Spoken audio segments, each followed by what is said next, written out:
যে ঘরে বোনেরা আসে না সেই ঘর থেকে আনন্দ দরজা থেকেই ফিরে যায়। কারণ বোন শুধু একটা সম্পর্ক নয়, সে বাবা মায়ের প্রতিচ্ছবি। বোন হচ্ছে ভাইয়ের হৃদয়ের আলো এবং পুরো ঘরের রশ্মি। যখন সে বাপের বাড়ি আসে মনে হয় যেন শূন্য উঠান আবার হেসে উঠেছে।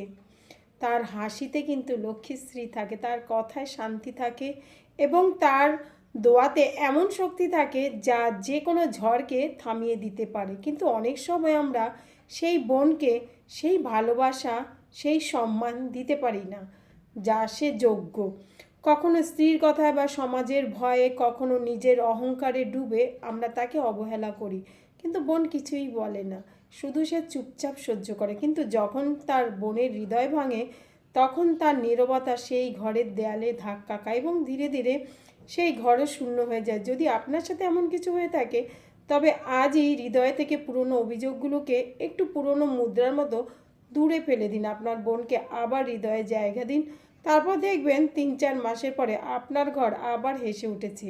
এরকম ভিডিও ভালো লাগলে আমাকে একটু শেয়ার করে রেখো।